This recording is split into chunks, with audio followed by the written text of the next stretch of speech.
नमस्कार, वेलकम, स्वागत है आप सभी का अपने YouTube चैनल एग्जाम मस्ती पर। आज है 24 फरवरी और 24 फरवरी के जितने भी करंट अफेयर्स के इम्पोर्टेंट क्वेश्चन बन सकते हैं वो सभी इस वीडियो में डिस्कस करेंगे और हर क्वेश्चन से रिलेटेड फैक्ट भी आपको बताऊंगा, तो आप पूरा वीडियो को ध्यान से देखिएगा। तो देखते हैं आज का पहला क्वेश्चन। पहला क्वेश्चन है, भारत सरकार की किस महारत्न कंपनी को भारत की सबसे भरोसेमंद सार्वजनिक क्षेत्र की कंपनी के पुरस्कार से सम्मानित किया गया है? क्वेश्चन है, भारत सरकार की किस महारत्न कंपनी को भारत की सबसे भरोसेमंद सार्वजनिक क्षेत्र की कंपनी के पुरस्कार से सम्मानित किया गया है? तो इसका राइट आंसर क्या हो जाएगा? इसका राइट आंसर हो जाएगा कोल इंडिया लिमिटेड। क्या हो जाएगा? कोल इंडिया लिमिटेड। भारत सरकार की महारत्न कंपनी कोल इंडिया लिमिटेड को हाल ही में कोलकाता में उद्योग मंडल एसोचैम द्वारा आयोजित energy meet and excellence award समारोह में भारत की सबसे भरोसेमंद सार्वजनिक क्षेत्र की कंपनी के पुरस्कार से सम्मानित किया गया है। कोल इंडिया ने मुश्किलों के बीच अपने कोयला उत्पादन और आपूर्ति को लगातार बढ़ाया। तो इस क्वेश्चन का राइट आंसर क्या हो जाएगा? कोल इंडिया लिमिटेड। देखते हैं अगला क्वेश्चन। अगला क्वेश्चन क्या है? केंद्रीय नागरिक उड्डयन मंत्री का नाम बताइए जिन्होंने हाल ही में दिल्ली और खजुराहो के बीच पहली सीधी उड़ान को हरी झंडी दिखाकर शुरू किया है। क्वेश्चन है, केंद्रीय नागरिक उड्डयन मंत्री का नाम बताइए जिन्होंने क्या किया है? दिल्ली और खजुराहो के बीच पहली सीधी उड़ान को हरी झंडी दिखाकर शुरू किया है। तो हमारे केंद्रीय नागरिक उड्डयन मंत्री का नाम क्या है? तो इस क्वेश्चन का जो राइट आंसर है, इस क्वेश्चन का राइट आंसर हो जाएगा ज्योतिरादित्य एम सिंधिया। क्या हो जाएगा? ज्योतिरादित्य एम सिंधिया।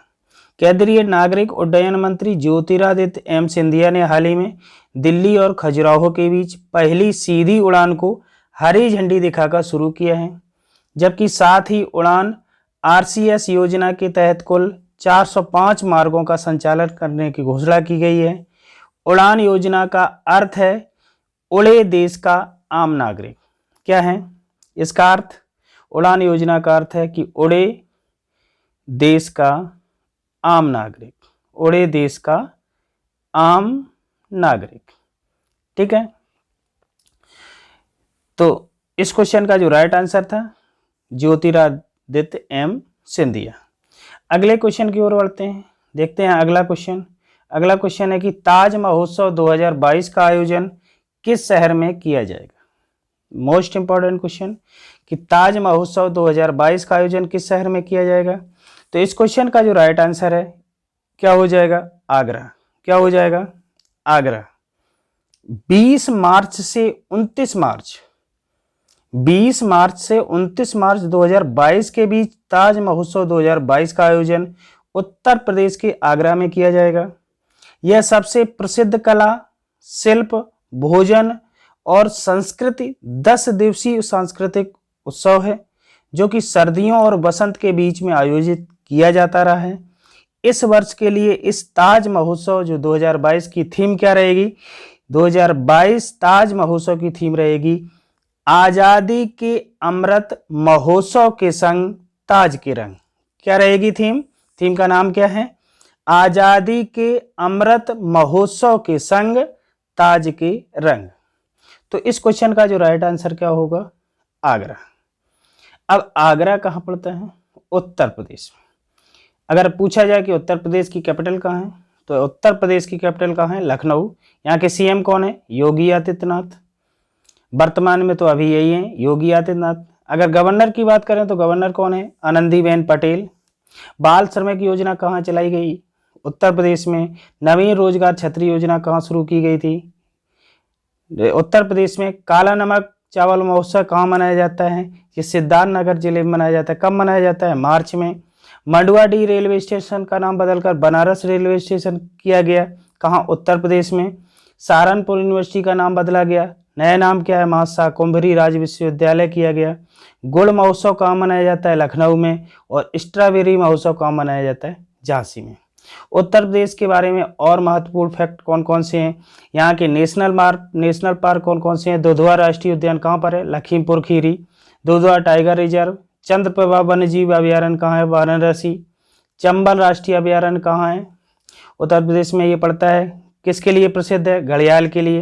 कैमूर वन्यजीव अभ्यारण्य, रानीपुर वन्यजीव अभ्यारण्य, ये सब कहाँ है, उत्तर प्रदेश में। अगर उत्तर प्रदेश के राजकीय पशु की बात करें तो बारहसिंगा। यहाँ के राजकीय जो पक्षी है सारस या कोंच। राजकीय पुष्प पलाश और राजकीय वृक्ष अशोक। तो उत्तर प्रदेश के बारे में इतने इंपॉर्टेंट फैक्ट तो आपको आने ही चाहिए। बढ़ते हैं अगले क्वेश्चन की ओर। अगला क्वेश्चन क्या है, अगला क्वेश्चन है कि निम्न में से कौन सी राज्य सरकार प्रोजेक्ट आरोहण नाम के 4 वर्षीय परामर्श कार्यक्रम लॉन्च करने जा रही है। क्वेश्चन क्या है, निम्न में से कौन सी राज्य सरकार प्रोजेक्ट आरोहण नाम से, कौन से प्रोजेक्ट आरोहण नाम से 4 वर्षीय परामर्श कार्यक्रम लॉन्च करने जा रही है। तो इस क्वेश्चन का जो राइट आंसर क्या हो जाएगा, इस क्वेश्चन का राइट आंसर हो जाएगा असम सरकार। क्या हो जाएगा, असम सरकार। असम में छात्रों को मार्गदर्शन और उनके कौशल को बढ़ावा देने के लिए असम सरकार प्रोजेक्ट आरोहण नाम के 4 वर्षीय परामर्श कार्यक्रम लॉन्च करने जा रही है। इस परियोजना के लिए असम सरकार टाटा स्ट्राइव की सीईओ, किसकी, टाटा स्ट्राइव की सीईओ अनीता राजन के सहयोग से शुरू करने वाली है। यह टाटा स्ट्राइव टाटा ट्रस्ट का कौशल विकास कार्यक्रम। तो इस क्वेश्चन का राइट आंसर क्या हो जाएगा, असम सरकार। अब बात आई है असम की। तो असम की कैपिटल कहाँ है, असम की कैपिटल है दिसपुर। यहाँ के सीएम कौन है, हेमंत बिस्वा शर्मा। यहाँ के वर्तमान गवर्नर कौन है, जगदीश मुखी। स्वदेश दर्शन योजना कहाँ शुरू की गई थी, असम में। निक्षय पोषण योजना जो कि टीबी के रोकथाम के लिए एक पहल थी, कहाँ शुरू की गई, असम में। अगर बात की जाए बिहू नृत्य की तो बिहू नृत्य कहाँ का है, असम का। काजीरंगा राष्ट्रीय उद्यान, ये बहुत बार परीक्षा में पूछा गया है। काजीरंगा राष्ट्रीय उद्यान जो कि एक सींग वाले गैंडा के लिए प्रसिद्ध है, कहाँ पर, असम में। चाय के उत्पादन में असम का विश्व में पहला स्थान है। और दुनिया का सबसे बड़ा नदी द्वीप जो है माजुली द्वीप, ये ब्रह्मपुत्र नदी पर है, कहाँ पर, असम राज्य में। तो असम के बारे में इतनी जानकारी आपको होनी चाहिए। बढ़ते हैं अगले क्वेश्चन पर। अगला क्वेश्चन है कि the disconnect between ambition and impact, the disconnect between ambition and impact के मुताबिक जलवायु परिवर्तन को लेकर चिंता के मामले में भारतीय कंपनियां कौन से स्थान पर। तो इस क्वेश्चन का जो राइट आंसर हो जाएगा, इस क्वेश्चन का राइट आंसर हो जाएगा 5वें स्थान पर। डेलॉयट 2022 CXO सस्टेनेबिलिटी के द्वारा जारी report the disconnect between ambition and impact के मुताबिक जलवायु परिवर्तन को लेकर चिंता के मामले में भारतीय कंपनियां 5वें स्थान पर हैं। DTTL सर्वेक्षण में जनवरी फरवरी 2021 में जलवायु परिवर्तन के मुद्दे पर प्रतिक्रिया देने के मामले में भारत में शीर्ष स्तर के अधिकारियों की संख्या अधिक मिली है। तो इस क्वेश्चन का राइट आंसर क्या हो जाएगा, 5वें। चलिए बढ़ते हैं अगले क्वेश्चन पर। अगला क्वेश्चन क्या है, अगला क्वेश्चन है कि भारती प्रवीण पवार ने हाल ही में किस राज्य के देश की पहली जैव सुरक्षा स्तर 3 नियंत्रण मोबाइल प्रयोगशाला का उद्घाटन किया। तो इस क्वेश्चन का जो राइट आंसर है, इस क्वेश्चन का जो राइट आंसर हो जाएगा महाराष्ट्र। क्या हो जाएगा, महाराष्ट्र। केंद्रीय स्वास्थ्य और परिवार कल्याण राज्य मंत्री भारती प्रवीण पवार ने हाल ही में प्रशिक्षित वैज्ञानिकों द्वारा नए उभरते और दोबारा उभरने वाले वायरल संक्रमणों की जांच करने में मदद करने वाली देश की पहली जैव सुरक्षा स्तर 3 नियंत्रण मोबाइल प्रयोगशाला का उद्घाटन महाराष्ट्र के नासिक में किया है। कहां पर, महाराष्ट्र के नासिक में किया है। तो इस क्वेश्चन का जो राइट आंसर क्या हो जाएगा, महाराष्ट्र। क्या हो जाएगा, महाराष्ट्र। बढ़ते हैं अगले क्वेश्चन पर। तो अगला क्वेश्चन क्या है, भारत और ओसाम की वायुसेना के बीच ईस्टर्न ब्रिज 6 नामक एक द्विपक्षीय हवाई अभ्यास किस वायुसेना स्टेशन में आयोजित किया गया है? तो इस क्वेश्चन का जो राइट आंसर होगा, इस क्वेश्चन का जो राइट आंसर हो जाएगा जोधपुर वायुसेना स्टेशन। क्या हो जाएगा? जोधपुर वायुसेना स्टेशन। भारतीय वायुसेना और royal air force of Oman के बीच 21 से 25 फरवरी 2022 तक हाल ही में ईस्टर्न ब्रिज 6 नामक एक द्विपक्षीय हवाई अभ्यास राजस्थान के जोधपुर वायुसेना स्टेशन में आयोजित किया गया है। यह हवाई अभ्यास दोनों देशों की वायुसेनाओं के बीच परिचालन क्षमता और अंतर संचालनीयता बढ़ाने का अवसर प्रदान करेगा। तो इस क्वेश्चन का जो राइट आंसर है क्या हो जाएगा? जोधपुर वायुसेना स्टेशन। बढ़ते हैं अगले क्वेश्चन पर। तो अगला क्वेश्चन क्या है? अगला क्वेश्चन है कि निम्न में से किस नाम से प्रसिद्ध स्वतंत्रता सेनानी और गांधीवादी सामाजिक कार्यकर्ता शकुंतला चौधरी का हाल ही में निधन हो गया है? ये जो शकुंतला चौधरी थी, जो गांधीवादी सामाजिक कार्यकर्ता थी, इनका जो नाम था, जिस नाम से ये प्रसिद्ध थी, वो नाम क्या था? तो इस क्वेश्चन का जो राइट आंसर हो जाएगा क्या हो जाएगा? शकुंतला बाईदेव। क्या हो जाएगा? शकुंतला बाईदेव। शकुंतला बाईदेव के नाम से प्रसिद्ध स्वतंत्रता सेनानी और गांधीवादी सामाजिक कार्यकर्ता शकुंतला चौधरी का हाल ही में 102 साल की उम्र में निधन हो गया। शकुंतला चौधरी को वर्ष 2022 में उनके अतुलनीय योगदान के लिए पद्मश्री पुरस्कार से भी सम्मानित किया गया था। साथ ही उन्होंने ग्रामीणों, विशेषकर महिलाओं और बच्चों की भलाई के लिए काम भी किए। तो इस क्वेश्चन का राइट आंसर क्या है? शकुंतला बाईदेव। अगले क्वेश्चन की अगर बात करें तो अगला क्वेश्चन है कि भारत की किस पावर कंपनी ने देश में अपतटीय पवन परियोजनाओं के विकास के लिए जर्मनी में स्थित RWE रिन्यूएबल GmbH के साथ करार किया है? क्वेश्चन क्या है?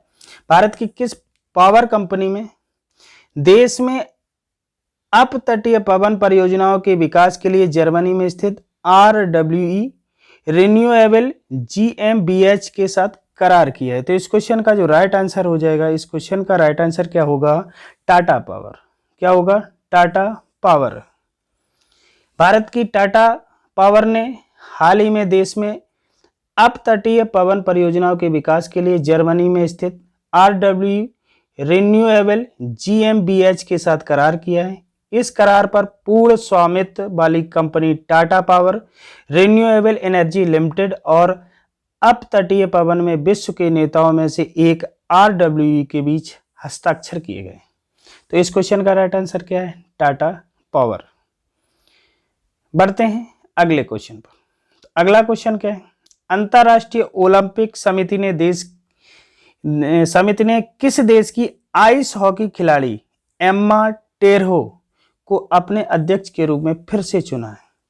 क्वेश्चन है, अंतर्राष्ट्रीय ओलंपिक समिति ने किस देश की आइस हॉकी खिलाड़ी एम्मा टेरहो को अपने अध्यक्ष के रूप में फिर से चुना है?